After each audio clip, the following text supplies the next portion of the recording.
जय महाराज, जय मां अर्बुदा भवानी। आप सर्वे सनातन हिंदू बंधुओं ने चैत्री नवरात्रि ने हार्दिक शुभकामनाओं અને સાથે સાથે હિન્દુ નવ વર્ષની પણ શુભકામનાઓ।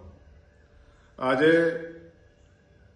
મારે લાઈવ થવાનું એક જ કારણ છે કે છેલ્લા કેટલાક દિવસોથી બે સમાજ વચ્ચે જે કંઈ પરસ્પર વૈમનસ્ય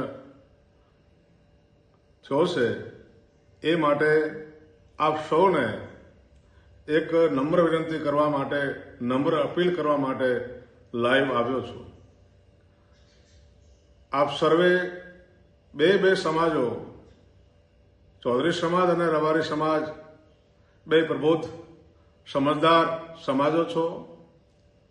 ઇન્સાન માત્ર ભૂલનો પાત્ર છે। હંમેશા ભૂલો બે પક્ષે થતી હોય છે। એમાં પ્રતિશત હોઈ શકે, કોઈના 80-20% હોઈ શકે, પણ ભૂલ બંને બાજુથી થતી હોય છે।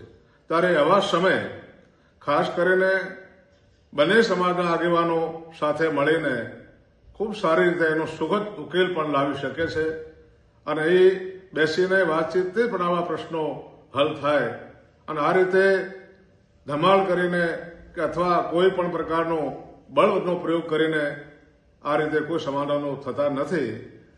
માટે હું આપ સૌને, મારા બંને સમાજોને નમ્ર વિનંતી કરું છું, અપીલ કરું છું કે આપ બંને સમાજ વતી 5 આગેવાનો સાથે મળીને એનો કોઈ સુખદ ઉકેલ લાવો અને આ જે બંને સમાજો વચ્ચે તોડવાની જે અમુક લોકો દ્વારા કોઈ પણ પ્રકારની કોઈ પેરવી હોય તો એ બનાને હું ખાસ કરીને વિનંતી કરું છું કે સમાજ એ આપણે આખરે તો બધા હિન્દુ સમાજ છીએ અને આપણા વચ્ચે જે આ વેર ઝેર ફેલાય અને અત્યારે ગામડોની અંદર તો અત્યારે એટલી બધી સુખ અને શાંતિ છે। આ લોકો અત્યારે ગામની અંદર આવે એટલે એમ લાગે કે આ એક આપણું ઘર છે। એમાં કોણ રબારી, કોણ ચૌધરી સમાજ, 18 આલમ એક સાથે રહીને ખૂબ સુખ શાંતિથી રહે છે। ત્યારે આવી બાબતો ઘણી વખત આપણા હિન્દુ સમાજને તોડવા માટેની પ્રેરિત થતી હોય છે। ત્યારે આપ સૌને મારી નમ્ર વિનંતી છે કે આપ સર્વે સાથે એક સાથ બેસીને અને એનો સુગત અંત લાવો અને કોઈ પણ ભૂલ થઈ હોય તો એ ભૂલને સુધારીને પણ આપણે સમાજની એકતા, ચૌધરી સમાજની અને રબારી સમાજની એકતા સદાય એવી મારી આપ સૌને નમ્ર અપીલ છે।